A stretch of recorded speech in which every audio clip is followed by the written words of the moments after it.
안녕하세요. 주식시마롱 권미란입니다. 4월 22일 오늘은 지구의 날입니다. 환경오염 문제의 심각성을 알리기 위해서 만들어진 날인데요. 환경 문제를 다루는 시민운동에서 처음 시작해서 제정된 날이고요. 그리고 기후변화의 심각성을 인식하고 온실가스 감축의 필요성을 알리는 그런 날입니다. 지구의 날. 지구를 위해서 우리가 할 수 있는 일은 뭐가 있을까요? 우선 기후 위기를 막기 위해서 화석 연료 사용을 중단하고 또 100% 재생 가능한 에너지를 달성하는 데 있어서 함께 힘을 보탠다는 그 인식이 있어야 된다고 합니다. 그리고 두 번째는 자원 소비를 줄이는 건데요. 생각 없이 사용하는 일회용 플라스틱, 일회용 제품들 생활 속에 너무나 많죠. 이런 것들이 결국에 지구 생태계를 파괴하게 되는데요. 불필요한 자원의 소비를 적극적으로 줄여야 합니다.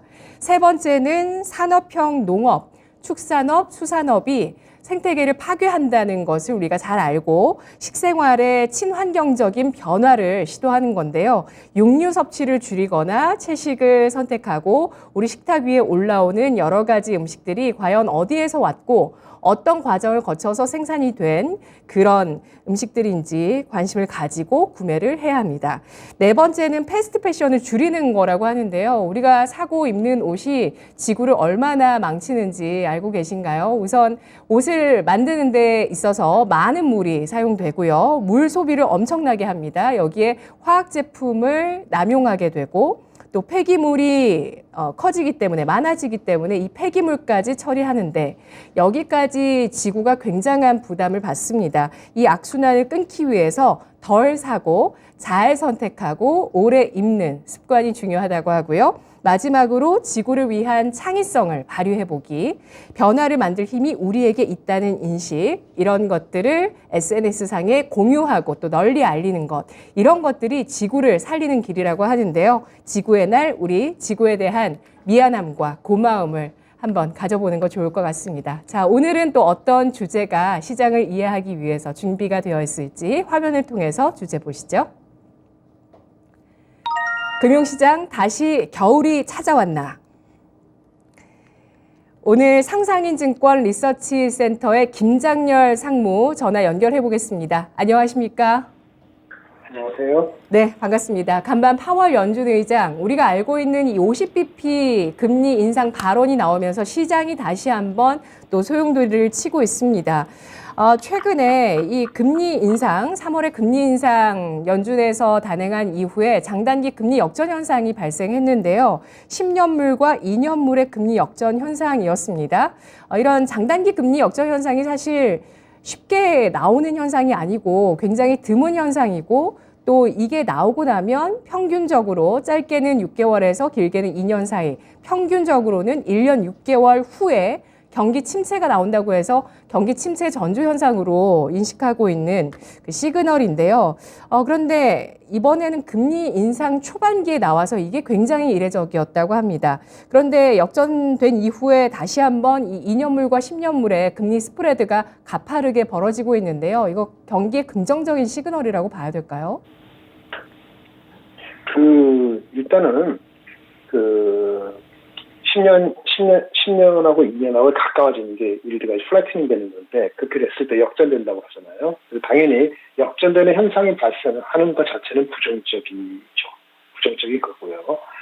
근데 다시 요즘에 10년물이 조금 더 올라가고 2년물이 좀 덜 올라가서 간격이 다시 벌어지면은 좋아지는 거냐? 뭐 또 그렇지도 않아요. 이건 약간 복잡한데 금리 인상은 이제 공동연히 말을 했습니다. 50bp 빅 스텝으로 5월, 6월도 그럴 수도 있고요. 이렇게 나오면서 페드의 금리 인상을 강조하는 것은 2년물에 영향을 많이 줘요. 당연히 이런 액션을 보이면 2년물이 먼저 많이 오르고요. 그 다음에 10년물이 그거 이상으로 올라가면은 역전이 안 일어나는데 10년물이 바로 올라가지 않는 것은 흔히 경기가 많지 않다. 그러면 10년물은 적게 올라가서 역전되기도 하는 거거든요. 어떤 그런 현상 발생은 부정적입니다. 그런데 이런 현상이 왜 났을까? 단기적이지만 그걸 보면은 꼭 10년, 5년, 6년 뒤에 장기적으로 경제가 안 좋다라고 얘기하기 보다는 지금 매크로 상황이 워낙 안 좋아서 그래요. 우크라이나 전쟁 하나로 얘기하면 우크라이나 전쟁이 2월부터 발생했지 않습니까? 이거는 코로나와 달리 예상하지 못했던 거기 때문에 그리고 아직도 끝나지가 않았죠. 그래서 우크라이나 전쟁이 얼마나 더 악화되느냐, 핵전쟁이라든지 그 기타 등등으로 또는 장기화되느냐 이런 거에 대한 두려움이 초반에 많이 있었죠. 지금도 두려움이 없는 건 아니지만 그렇게 더 악화되지는 않을 것 같다는 쪽에 무게를 중심을 두고 하고 주식시장에서 악재를 좀 흡수하려고 하는 그런 움직임을 보이고 있어요. 지금은 그래서 금리가 역전되기도 하고 오늘 드디어 50bp를 완전히 기정사실화해서 미국의 페드 와치 같은 걸 보시면은 5월 달에 금리 50bp는 90% 이상이 다 나알고 있고 다음에 6월 달에 금리 인상이 50bp인지 혹은 자이언트 스텝 75bp인지 이런 쪽으로 움직이거든요. 따라서 주식시장은 이제 많은 악재를 흡수하려고 안가 힘을 쓰고 있다.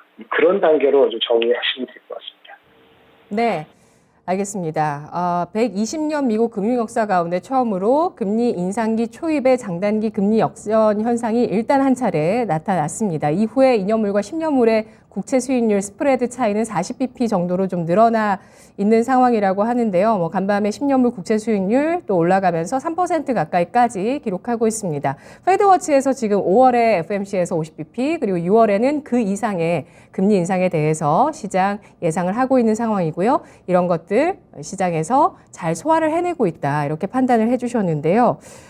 경기에 대한 이야기를 좀 더 해보도록 하겠습니다. 세계은행과 IMF가 세계 경제 성장률 올해 전망치를 하향 조정했습니다. 말씀하셨듯이 러시아 우크라이나 사태가 예상 밖에 이렇게 또 터지다 보니까 이렇게 최근에 세계은행과 IMF가 경제 성장률 전망치를 낮춰 잡은 게 푸틴 때문이다. 이런 얘기들도 헤드라인을 통해서 좀 나오고 있던데요. 세계은행과 IMF의 이 같은 시각, 그 배경과 의미를 알아볼까요? 네, 일단 IMF가 그 글로벌 경기 GDP 성장률을 3.6%로 0.8%포인트, 그 전에 4.4%였는데 늦게 낮췄어요. 3.6%. 근데 이제 보면 아까 말씀하신 것처럼 여러 가지 컨비네이션이 있는데 크게는 중국하고 그다음에 미국, 서방 이렇게 나눠질 수 있는 거죠.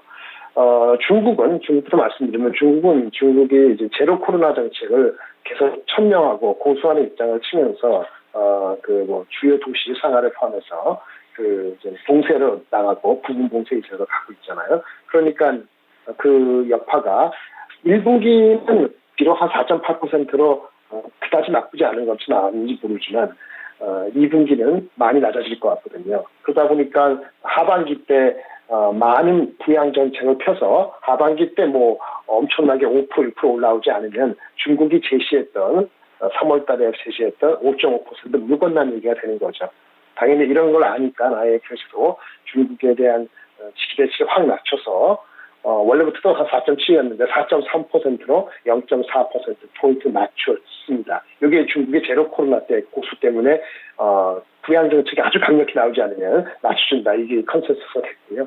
그 다음에 말씀하신 우크라이나 전쟁이 2월 24일인데 한 달, 2달째 가고 있지 않습니까?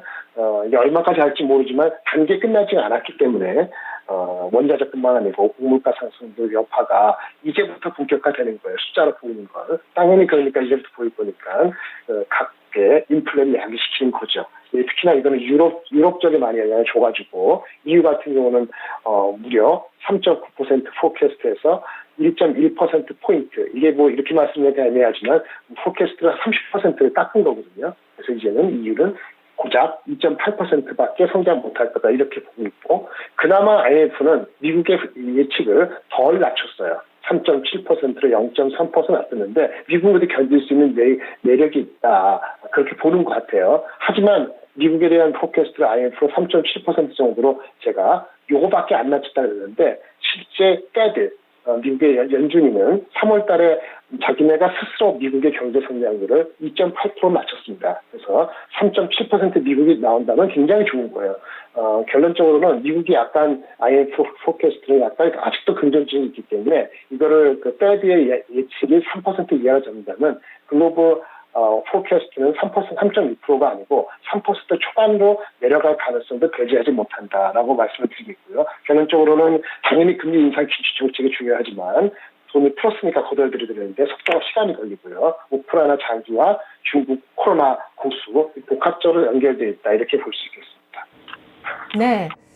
그렇습니다. 지금 뭐 원자재 같은 경우는 뭐 코로나든 전쟁이든 어쨌든 이런 게 이슈가 좀 해소가 되면은 바로 가서 캐내면 되는 거지만 곡물 같은 경우는 시기를 놓치고 파종을 하지 못하면은 결국에 1년 내내 그 농사에 영향을 주고 가격에도 영향을 줄 수 있기 때문에 이런 러시아 우크라이나발 인플레이션에 대한 우려감들 작용하고 있고요. 이보다도 더 앞서서는 미국의 긴축과 중국의 제로 코로나 정책 이로 인한 부담감들 작용하면서 이렇게 전 세계 경제 성장률에 대한 전망치를 낮춰잡는 모습이 나왔다라고 보셨는데요. 미국은 좀 더 하향 조정될 여력도 있다라고 말씀해 주셨습니다.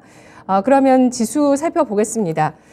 뭐 미국에서 금리를 인상하면 아무래도 그래도 미국 경제에 좀 자신감도 있고 여력이 있기 때문이라고도 또 볼 수 있고요. 그리고 최근에 뭐 기사들 보면은 아직도 환율이 이렇게 높은데 원달러 환율이 높은 상황에서도 달러를 우리나라 뭐 부자들이 좀 많이 사고 있다 이런 기사가 나오고 있어요. 뭐 사실 여부는 우리가 좀 더 알아봐야 되겠지만 어쨌든 기사상으로 좀 이렇게 나오고 있습니다. 달러를 국내 부자들이 더 산다 이런 얘기가 나올 정도로 미국은 그래도 좀 어느 정도는 경제 자신감 있고 견실하지만 우리 같은 경우는 좀 부담이 많은 상황인데요. 그래도 지지력을 보여줍니다. 2,700포인트에 대한 지지력과 박스권의 흐름이 이어지고 있는데 우리 지수의 전망 변화 있으실까요? 원래 저는 2,600에서 2,800의 좁은 박스권으로 제가 한 2, 3개월 전부터 계속 유지해 왔었고요. 한 2주 전에 한 단계 낮췄습니다. 그래서 2,550에서 2,750으로 조금 더 낮췄는데요.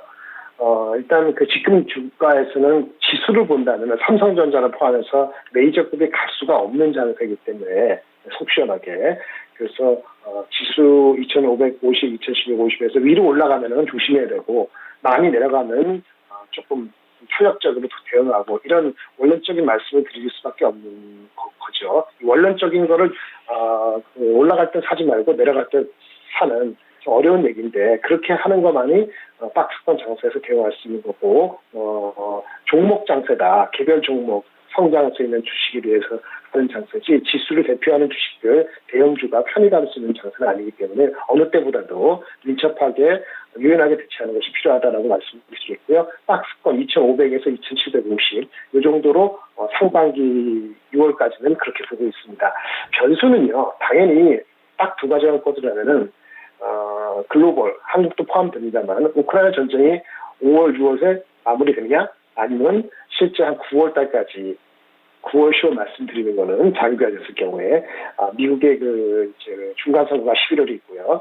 중국의 공산당 전당대회도 11월에 있기 때문에 여러 가지 측면에서 그 양 국가들이 자기네 경제에 지대한 영향을 미치는 마지노선이 있어요. 그게 아마 9월 달까지일 것입니다. 그래서 아마 적극적으로 우크라이나 전쟁을 어떻게 마치려고 영향을 또 끼치는 것도 되면 좋지만 안 돼도 끌고 갈 수 있는 여력은 한 9월까지 있다고 볼 수 있거든요. 그래서 빨리 끝나면 6월달 이전, 안 그러면 9월달. 이 사이가 우크라이나 전쟁의 길이가 매우 중요할 것 같고요. 두 번째는 중국 재련한데 중국도 아까 말씀드린 것처럼 5%대 성장이 완전히 물고 올라가고 진짜 4% 초반대 되면은 아마 중국도 그거를 용납하기가 쉽지 않을 것 같습니다. 그래서 어느 정도는 제로 코로나 정책을 당분간 유지할 수밖에 없지만 부양 정책을 2분기 중에 하든 아니면 제로 코로나의 약간의 변화를 실질적으로 느끼게 해주든 이런 것들이 역시 아마 여름 정도에 있을 수 있기 때문에 이 두 가지 변수가 얼마나 빨리 변화가 있느냐가 가장 큰 변수라 보고요. 이렇게 말씀드리면 추상적이기 때문에 우크라이나 전쟁에 대한 그 변수 빨리 끝나냐 안 끝나냐는 것은 딱 두 가지입니다. 대응과 작용과 반작용인데요. 서로 상관이 돼 있어요. 제재를 확실히 해서 러시아가 손을 들면 됩니다. 제재를 확실히 하는 거는 독일이 러시아로부터의 전면 수입 중단하면 돼요. 미국이 전면 수입 중단하고 다른 국가가 하는 건 별 효과가 없습니다. 근데 독일이 이렇게 러시아산의 천연가스나 원유를 진짜 전면 수입 중단하면은 아까 EU의 성장률을 얘기했습니다. 독일은 올해 한 2% 성장하다가 내년에 마이너스 성장으로 가는 것이 거의 예측이 쉽게 됩니다. 그러니까 리세션 들어가는 거죠. 그래서 그게 쉽지가 않은 거예요. 그래서 가급적 독일은 그러한 사태를 늦게 하기 위해서 원유 비축량을 아니면 천연가스 비축량을 향후 한 3개월, 6개월 버티려고 하기 때문에 독일이 전면 수입 중단을 갈지는 아직은 불투명해요. 하지만 이게 일어나게 되면은 러시아한테 상당한 영향을 줄 수 있다. 이게 작용이고요. 이런 작용이 일어나면 러시아가 어떻게 할까요? 화학무기나 핵무기를 사용할 가능성이 커지게 되는 겁니다. 그러면 큰 문제가 발생할 수 있지만 그걸로 인해서 결판이 나는 거죠. 거꾸로 러시아가 우크라이나를 지금 완전히 제압하지 못하고 있는데 재래식품대로 한계를 느끼고 화학무기나 핵무기를 우려하는 것처럼 사용하게 되면은 거기에 대해서 거꾸로 이제서는 더 이상 못 참고 독일이 전면 수입 중단을 할 수 있죠. 그래서 극단적인 두 가지가 발생하면은 아마도 그 러시아하고 우크라이나하고 우호적인 협상이 아닌 이상 이 두 가지 변수가 둘 중에 하나가 발생하지 않으면 단계 끝나지 않을 수 있다. 이것이 가장 큰 변수라고 말씀을 드릴 수 있겠고요. 아까 제로 코로나 말씀을 드렸는데 아까 말씀 많이 드렸으니까 제로 코로나가 빨리 풀지 못하면은 백신도 없고 중국에서 그럼 부양 정책을 쓸 수밖에 없죠. 중국은 다른 나라보다는 인플레이션이 낮기 때문에 그렇게 쓸 여력은 있거든요. 근데 과연 그게 얼마나 시효가 있고 얼마나 빨리 발생할 수 있을까라는 시점에서는 아까 말씀드린 것처럼 하더라도 9월달 이전에 해야 되기 때문에 여름에 그런 것이 가장 큰 변수라고 말씀드릴 수 있겠습니다.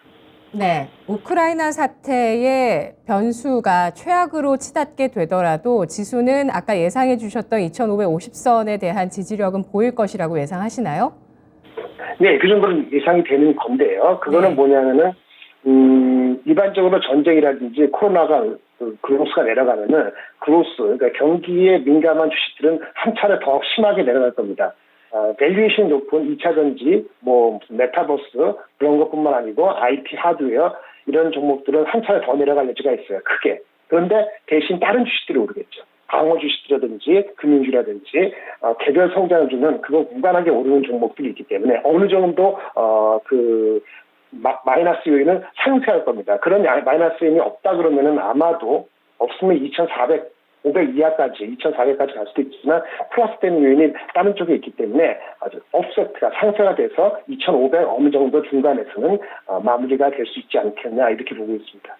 네, 상장인 증권에서는 지수 밴드에 대해서 올해 상반기 그리고 올해 내내 2,550포인트 하단으로 일단 잡고 있고요. 상반기에는 상단을 2,750으로, 연간으로는 상단 2,850으로 잡고 있습니다. 지수는 박스권으로 흘러갈 것으로 예상을 하고 있지만 핵심 변수 두 가지의 움직임에 따라서 종목별로는 큰 변동성을 보여줄 수도 있다고 판단을 하고 있고요. 핵심 변수 두 가지는 우크라이나 사태와 중국의 정책 흐름입니다. 우크라이나 사태는 좀 더 최악으로 치닫는 움직임 나올지 여부 확인을 해보시고요. 이런 러시아에 대한 에너지 제재 결정 여부는 5월 말일에 있을 EU 정상회담에서 그 결과가 있을지 에너지 제재를 할지 여부에 대해서 시장에서 주목하고 있는 상황입니다. 그리고 제로 코로나 정책을 언제 과연 거두게 되고 본격적인 경기 부양을 좀 더 시행해 줄 수 있을지 중국의 정책 흐름도 주목이 되고 있는 상황입니다. 자, 그러면 우리 증시의 할인 요인으로 재부상되고 있다고 하는 지정학적 변수를 좀 더 알아보도록 하겠습니다.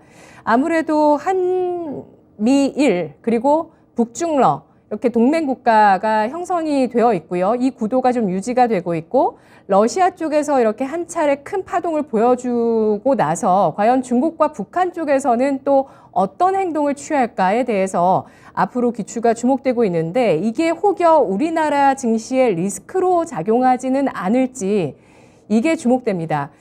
지금 유튜브나 여러 방송을 통해서 저도 여러 가지 부동산 주식 전망을 쭉 보면 정말 최악의 상황 얘기하는 게 3차 세계대전, 전쟁 이런 얘기들을 하시면서 가능성 설마 있겠어요? 그래도 계속 봐야 됩니다. 이런 얘기들을 하시는데 상무님 의견은 어떠신가요?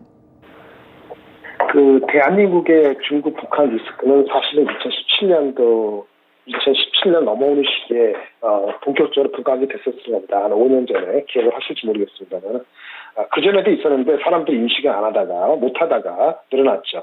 중국이 있으면 사드 배치하면서 문제가 됐던 거고요. 그 다음에 북한은 핵실험을 본격화하면서 문제가 됐던 거 아닙니까? 지금 흘러왔는데 지금 최근에 좋아지고 하다가 했는데 결국은 우리는 17년도 그 시점으로 돌아갔어요. 사실은 더 악화됐다고 봐야 됩니다. 북미 협상 아무것도 된 거 없고 북한 핵은 더 강화될 우리가 확인을 아직 못했지만 더 강화되면 강화돼서 나빠지지 않았거든요. 새로운 정부가 5월달에 취임할 새로운 정부가 지금 있는 이전 정부보다는 친중은 아니기 때문에 과거 그런 사태가 또 재발될지 기후에 그칠지 그건 지켜봐야 되는 거예요. 결국은 이 이슈는 한국만의 고유 리스크인데 리스크가 과거 2, 3년까지 잠잠해지는가 했는데 다시 늘어나기 때문에 안 좋은 거다. 반드시 안 좋은 거고요. 안 좋다는 건 뭐냐면 우리나라 장이 PER 밸류에이션이 높아갈 때 그걸 억누르는 요인이 될 수 있다. 그러니까 PER이 자꾸 10배, 지금 10배 정도인데 11배, 12배 이머징 시장하고의 관계 괴리를 좁히기 위해서 가야 된다 이런 말씀을 쉽게 하실 수 있는데 주식시장이 올라가서 2,800대면요. 그렇게 쉽게 보시면 안 된다. 이런 요인이 도사리고 있는 게 아니고 정면에 나설 가능성이 충분히 있다. 이런 가능성이 10%, 5%가 아니다라는 걸 분명히 말씀을 드리겠고요.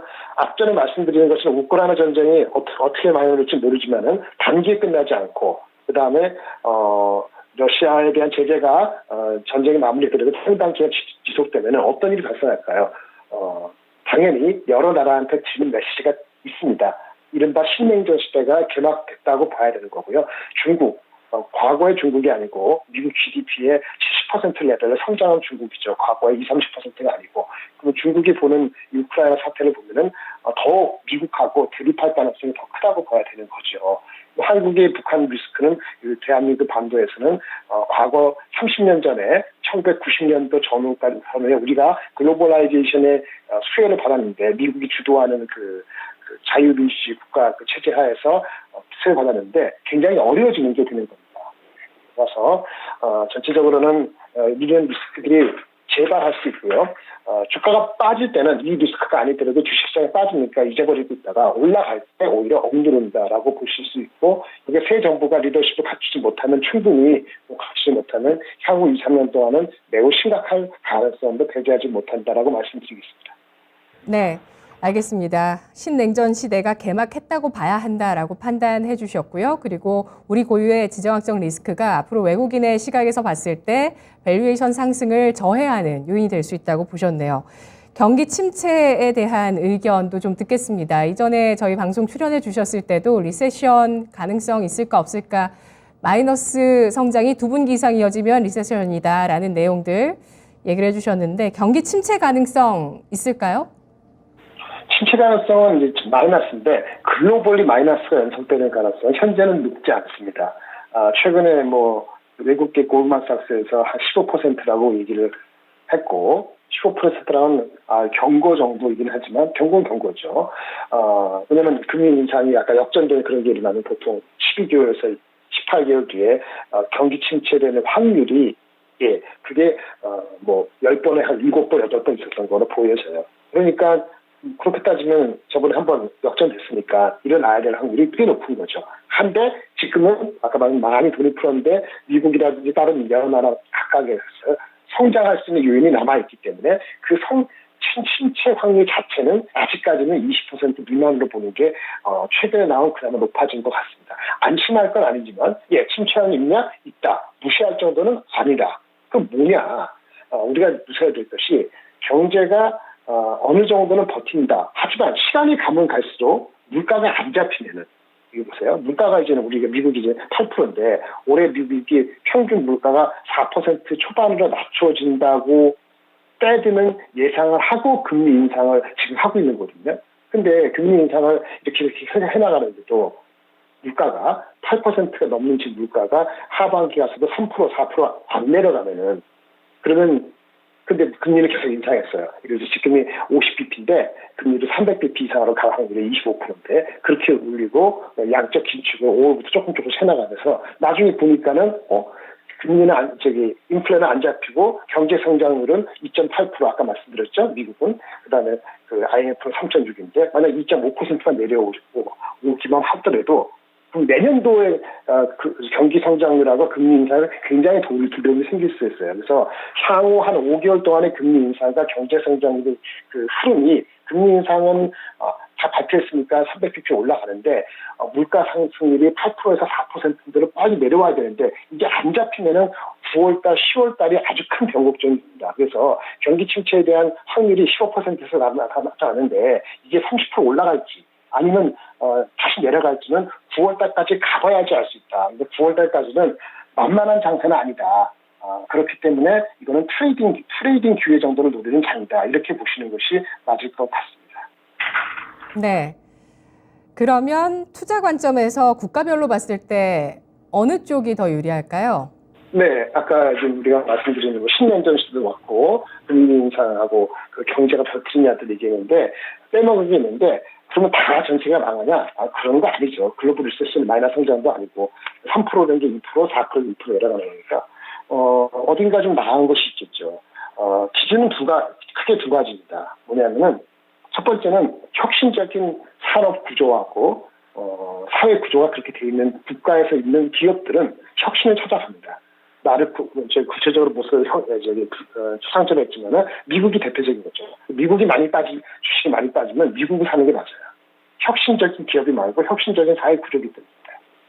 그리고 두 번째는 다이내믹하고 영한 국가죠. 인구의 구조가 젊은 거예요. 30대 이하 언제든지 새롭게 살아날 수 있고 그 다음에 굉장히 역동적인 국가들이 있어요. 인구 구조가 그렇기도 하고 막 산업이 발전되는 게 발전 도상에 있기 때문에 과거에 20, 30년 전 대한민국이 그랬죠. 지금은 그런 나라들이 어디가 있을까요? 베트남, 인도 이런 나라들이 될 수 있어요. 그런 나라도 우리나라보다 원자재도 좀 수월하고요. 그래서 첫 번째 혁신적인 기업과 산업 구조를 갖고 있는 미국, 그 다음에 영하고 다이내믹한 산업 구조와 발전 도상에 있는 다시 쉽게 튀어오를 수 있는 신흥국 시장이 훨씬 낫고요. 그 다음에 EU 시장은 가장 취약하죠. 원자재도 러시아하고 디펜던스 되기 때문에 만약에 글로벌 리세션이 마이너스 성장이 나온다면 단기적으로도 나온다면 EU가 될 가능성이 있죠. 그래서 그런 순서대로 아마 주식시장은 유리할 것 같고 대한민국은 어디에 속할 것이냐 신흥국가하고 EU 사이 정도에 있지 않을까라고 봅니다. 네, 알겠습니다. 투자의 관점, 혁신과 젊음의 그 기준을 가지고 봐주셨고요. 그리고 경기 둔화 속에서 긴축은 상수로 이제 시장에 반영이 되고 경제에 녹아들 텐데 앞으로 긴축 이후에 물가가 잡히는지 여부에 따라서 이후의 흐름 예상을 해주셨습니다. 따라서 분기점 9, 10월이 될 것으로 예상을 해주셨습니다. 상무님 의견 잘 들었습니다. 네, 감사합니다. 네, 고맙습니다. 자, 현재 놓여있는 여러 가지 변수를 따졌을 때 일단 2,550선을 하단으로 봤지만 만약에 돌발 변수가 나온다면 2,400선까지 하단을 열어주셨습니다. 첫 번째 주제였고요. 이어서 두 번째 주제 보시죠. 반도체 꽃샘 추이, 정책 투자 효과 있을까? 신한금융투자 이호섭 PB 연결해 보겠습니다. 안녕하십니까? 네, 안녕하십니까. 이호섭입니다. 네, PB님. 반도체주 보겠습니다. 대형주와 중소형주가 다르게 움직입니다. 계속 이 말씀을 드리고 있고요. 우선 대형주부터 한번 짚어볼게요. 삼성전자의 1분기 실적이 예상보다 좋았습니다. 시장 전망치 13조 2천억 원대였는데 이 영업이익이 이보다 더 높은 14조 1천억 원이 나왔습니다. 하지만 실적에 연동되지 않는 주가 모습이고요. 최근에 신저가 이후에는 일단 저점 매수가 삼성전자 쪽에 들어오고 있는데요. 실적에 연동이 되지 않는 반도체주의 주가 흐름 어떻게 보시나요? 네, 우선 이제 반도체 관련주들을 볼 때는 메모리와 비메모리를 조금 따로 떼놓고 이야기를 할 필요가 있을 것 같습니다. 결국 메모리에 있어서는 삼성전자라든지 SK하이닉스 국내의 대표적인 반도체 관련주들이 탑티어로 이제 뽑을 수가 있지만 상대적으로 이제 저희 비메모리 반도체죠. 비메모리 반도체 시장에서는 TSMC가 압도적인 1위고 삼성전자가 이제 1위를 추격하는데 아직 요원한 상황이기 때문에 그런 부분에 대한 이제 앞으로 향후 전망까지 조금 고려를 했다라고 하면 지금 생각보다 실적에 대한 기대치보다 못 미치는 것이 어떻게 보면 일견 좀 이해가 된다라는 판단을 할 수가 있고요. 이렇게 생각할 수 있습니다. 지금 결국에는 지금 앞으로 더 좋아질 거라는 기대감이 존재해야만 이제 주가가 올라갈 수 있다라고 생각을 하면 그런 기대감 측면에서 조금 약한 부분들이 있다라고 생각을 하고요. 그 중에서 이제 가장 첫 번째가 될 수 있는 것이 사실상 D램 가격입니다. D램 가격이 7주째 계속 하락하고 있는 상황인데요. 아무래도 D램 가격에 대한 전망치 자체만 저희가 놓고 이야기했을 때는 작년부터 이야기를 해보면 연말 내년이 되면 오를 것이다. 올해는 작년 연말에는 1분기가 되면 반등할 것이다. 올해 1분기에는 2분기가 되면 반등할 것이다. 라고 이렇게 계속 저희가 이야기를 하고 있지만 디램 가격이라는 것이 저희 시장에서 전망했던 전망치를 기대가 못 따라가고 있거든요. 결국은 이런 부분이 이제 결국은 디스카운트에 있어서 가장 큰 요소가 된다라고 보고 있습니다. 여기에 좀 한 가지 정도 추가를 해보자면 결국에는 지금 경기 둔화에 대한 우려감도 조금 존재를 하고 있거든요. 그러면 지금 디램 가격이 결국 아직 회복되지 않고 있다는 거, 그리고 경기 둔화로 인해서 언제 회복될지 모르겠다는 것, 이렇게 이제 눈앞이 깜깜하다는 것이 현재 실적과 주가가 좀 동떨어지게 움직이는 가장 큰 요소라고 생각하고 있습니다. 네, 글로벌 경기 우려감 작용을 하고 있고요. 비메모리 반도체에서는 아직 경쟁력이 보이지 않고 있습니다. 메모리 반도체에서는 탑티어긴 하지만 디램 가격이 발목을 잡습니다. 그래도 이렇게까지 좀 떨어지나 싶은 흐름이 나오고 있습니다. 뭐 저점 매수 들어와도 좀 주가는 실망스럽고요. 이렇게 되면서 코스피 시총 내에서 삼성전자의 비중이 3년 만에 최저로 떨어졌습니다. 18%대로 떨어지는 모습인데요. 중국 쪽의 이야기도 좀 보겠습니다. 1분기 중국의 반도체 생산이 3년 만에 감소했다는 소식이 나오고 있습니다. 중국의 공급 차질, 이 이슈가 반도체에도 영향을 주고 있는 것 같은데 정상화까지 시간이 필요할까요? 시간 자체는 좀 상당히 걸린다라고 판단을 하고 있습니다. 일단 이 사태가 벌어지게 된 원인만 놓고 본다면 결국에는 중국 주요 도시가 봉쇄가 되면서 그 공급량이 교란됐다는 게 가장 크거든요. 물건이 들어오고 나가야 되는데 그것이 어렵기 때문에, 그리고 그러면 중국 내수에서 이런 것들을 해결을 해야 되는데 내수 수요도 지금 감소가 되고 있었던 상황이기 때문에 결국 중국이 1분기에 반도체 생산량 자체가 좀 줄었다고 보는 것이 맞고요. 여기에 봉쇄라는 것이 단순히 끝나는 것이 아니라 타 지역까지 확산될 수 있는 흐름도 있기 때문에 그에 대한 우려감까지도 좀 포함된다라고 생각하시면 될 것 같습니다. 지금 뭐 시안에서 광저우, 정저우까지도 부분 봉쇄가 되고 있는 상황이고, 그 16일 기준으로 하면 상하이시에서 이제 제조기업에 대한 생산 재개 지침도 내려오긴 했지만은 뭐 이런 부분들이 경제 활동을 정상화시키는 데까지는 시간이 좀 많이 걸린다는 것이고요. 지금 단순하게 저희가 생각을 했을 때는 이제 그러니까 이 물류가 정상화된다라고 하면은 그 반도체가 바로바로 회복이 될 거라고 생각을 할 수가 있지만 실제로는 그렇지 않다는 것이거든요. 그러니까 아무래도 결국은 수요 부분에서도 영향을 받는 것이고요. 공급망이 불안정하게 되면 가장 크게 좀 영향을 받는 것이 있는데요. 결국 이제 신규 발주가 제한이 됩니다. 왜냐하면 공급이 불안정한데 중국에 있는 업체한테 발주를 하는 것보다는 안정적으로 공급받을 수 있는 업체에다 제한을 하는 게 맞거든요. 또 신규 발주도 제한되고 아무래도 중국 내에 있는 공장들 같은 경우에도 투자를 더 해야 되는데 혹시나 이런 사태가 생길 수도 있기 때문에 투자 의욕 자체도 좀 떨어질 수밖에 없거든요. 이런 것은 이번에 촉발 자체는 공급망 교란으로 인해서 일어났지만 원인과 이제 결과가 조금 더 달라지는 양상을 띠고 있고요. 결과 자체는 해소를 하려고 하면 조금 더 이제 큰 관점이 필요할 것이라고 생각합니다. 결국은 뭐 강력하게 금융부양책이라든지 뭐 이런 대대적인 지원이 없다라고 하면 조금 힘들 것이라고 생각하고요. 단기간에 해소가 될 문제가 아니고 장기간까지 좀 길게 끌고 봐야 되기 때문에 오히려 중국 외의 이제 반도체 업체들한테는 오히려 조금 더 긍정적으로 볼 수 있는 요소도 된다고 생각합니다. 네. 중국을 비롯한 신흥국이 전 세계의 공장 역할을 하는데요. 뭐 누가 봐도 아직은 여전히 전 세계 최대 공장 중국입니다. 공급망에 대한 우려 중국에서 나오고 있다는 점 부담이고요. 여기에 투자 의욕 감소, 신규 발주 제한까지도 시장 그리고 경제에 부담을 주고 있습니다. 디램 가격을 보겠습니다. 1분기 디램 가격은 예상보다 하락폭은 좀 적었다는 평가가 나오고 있는데요. 반등을 해줘야 합니다. 디램 가격의 반등 시기에 대해서 갑론을박이 굉장히 연초에 많았습니다. 일단 컨센서스는 3분기라고 하고 그 이전이 될 것이다, 그 이후가 될 것이다 의견은 다 다른데 일단 컨센서스는 뭐 3분기에 반등할 것이다 이렇게 나온다고 하죠. 최근에 디램 가격이 7주 연속의 하락세를 보였습니다. 2분기에도 삼성전자, SK하이닉스 실적에 악영향을 주게 될까요?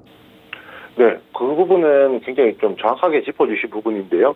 아무래도 디램 가격하고 삼성전자나 SK하이닉스 같은 기업들의 실적이 연동되는 것은 뭐 자명한 사실이고요. 그래서 저희가 보통 흔히 표현할 때 디램 가격이 상승하면은 우리 삼성전자나 하이닉스 주가가 많이 오른다. 그 중에서도 디램 매출에 대한 비중이 더 큰 하이닉스 주가가 많이 오른다라고 보통 저희가 설명을 하거든요. 이런 부분은 결국 이제 연동되기 때문에 디램 가격이 7주 연속 떨어졌다는 것은 삼성전자나 하이닉스 주가가 올라가기가 굉장히 좀 힘든 발목을 잡는 뭐 그런 영향을 좀 끼쳤다라고 할 수가 있습니다. 주가에 대해서는 보통 이렇게 표현하고 싶은데요. 주가라는 것은 기대감의 반영인 거거든요. 그렇게 친다라고 하면 기대감이 반영이 돼야 되는데 7주 연속 디램 가격이 떨어졌다. 그리고 언제 반등할지 모른다라고 하면 당연히 기대감이라는 것이 소멸되거나 없겠죠. 기대감이 없다는 것은 그 주가에 반영되어서 주가에 이제 거품을 만들어줄 수 있는 그런 요소들이 없다는 말이니까, 지금 당장 이제 실적도 악영향을 끼치는 것뿐만 아니라 그것과 연동해서 주가에도 악영향을 끼칠 수밖에 없는 것이고요. 그렇다고 하면 핵심은 디램 가격이 명확하게 반등하는 시기가 나와야, 명확하게 반등하는 전망이 나올 때만 그런 기대감이 새로 생성될 수 있다는 것인데요. 우선 지금 현재 시장에서는 3분기에는 이제 본격적으로 디램 가격이 반등하지 않을까라는 좀 전망을 내놓고 있습니다. 그렇다라고 하면 이제 3분기부터 이제 디램 가격이 반등한다라고 하면 2분기 중반, 2분기 후반부터는 어느 정도 이런 기대감들이 실적에 반영될 수가 있거든요. 이런 전망을 기준으로 생각해 본다면 삼성전자나 SK 하이닉스 같은 경우에도 지금이 이제 가장 어두운 터널을 지나고 있는 그런 시기가 아닐까 생각해 봅니다. 네, 그럼 PB님께서는 삼성전자, SK 하이닉스 지금 매수 의견이신가요? 아니면 관망이신가요? 네, 그렇습니다. 지금 이제 어느 정도 조정 시기라면 충분히 매수가 가능하다고 생각하는 상황이고요. 뭐 꼭 집어서 3분기라고 말할 수는 없지만 하반기에는 상대적으로 디램 가격이 올라올 확률이 높아지기 때문에, 그리고 뭐 삼성전자나 SK 하이닉스 투자하시는 분들 같은 경우에는 투자하는 그 시선 자체가 앞을 보는 것이 아니라 조금 더 길게 보신다는 관점에서는 지금부터 충분히 매수할 수 있는 시점이라고 생각하고 있습니다. 네, 알겠습니다. 바닥 잡을 때까지 분할 매수 계속 한다는 그 또 집념도 좀 필요하지 않을까라는 생각이 듭니다. 파운드리 쪽도 보겠습니다.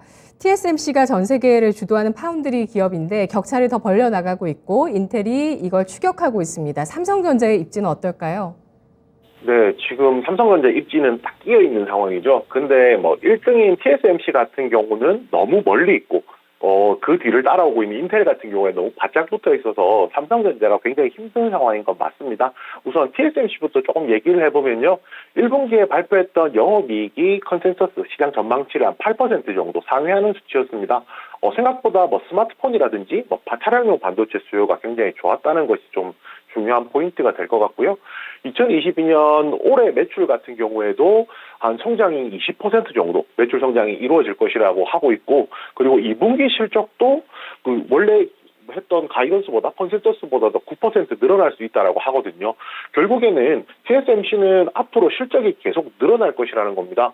이런 관점에서 본다면 상대적으로 삼성전자 같은 경우에는 조금 힘들 수밖에 없죠. 1등이 더 잘해나가고 있으니까요. 그리고 여기서 한 가지 더 얘기를 해야 되는데, TSMC 같은 경우에는 실적 자체도 굉장히 잘 나오고 있지만 이 실적을 바탕으로 해서 투자도 굉장히 많이 늘리고 있다는 겁니다. 결국 이제 지금 삼성전자 같은 경우가 그 작년에 메모리, 파운드리, 그다음에 건설 투자 합쳐가지고 반도체에 총 40조 정도 투자를 했거든요. 그런 TSMC가 올해만 파운드리에만 50조 투자를 한다라고 합니다. 투자를 효율적으로 하는 것도 굉장히 중요하지만 이런 절대량에서 조금 비교를 해본다라고 하면 상대적으로 삼성전자가 투자를 적게 한 거는 맞고요.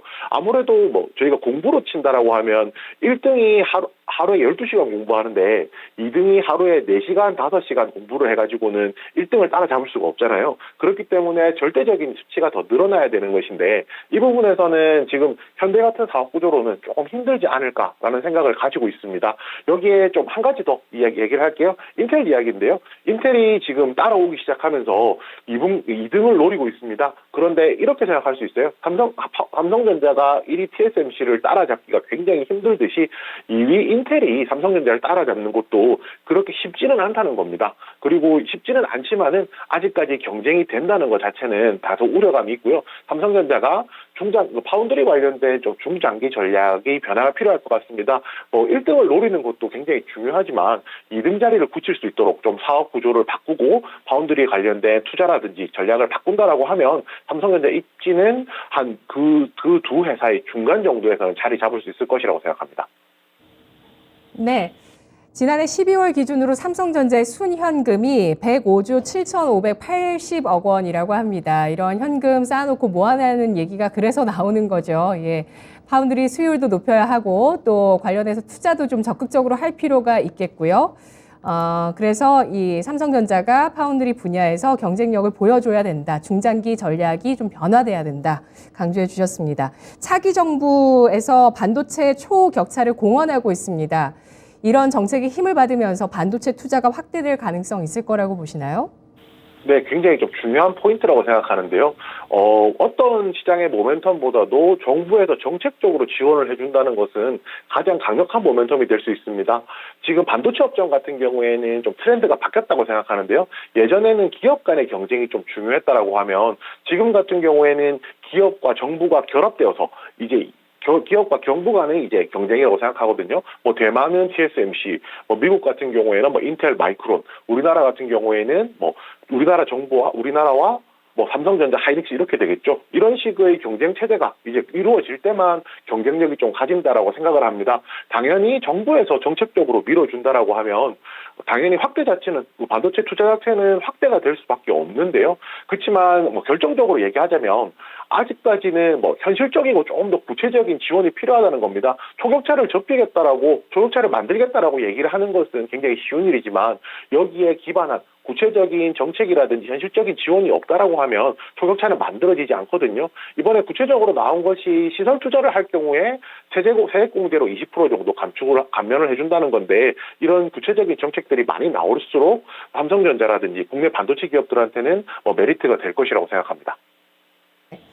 그러면 오늘 소부장 기업들의 주가 움직임이 좋거든요. 시장 조정 받을 때 더욱더 빛을 발하고 있습니다. 최근에 이런 반도체 소부장 기업들의 주가 랠리 상승 추세 눈에 띄고 있는데요. 반도체 업종의 게임 체인저 뭐라고 봐야 될까요? 네, 우선 게임 체인저라고 하면은 판을 바꾸는 거기 때문에 뭔가 굉장히 큰 기술이라든지 이런 거라고 생각할 수도 있는데요. 저는 조금 반대로 생각해서 지금 과소평가되어 있지만 앞으로 이제 본래 모습을 드러내면은 판을 바꿀 수 있는 그런 업종들의 그런 사업에 대해 생각해봤습니다. 바로 DDR5인데요. 그 DDR5 같은 경우에 현재 그 전환 효과가 조금 더 가소평가되어 있다라는 생각을 하고 있거든요.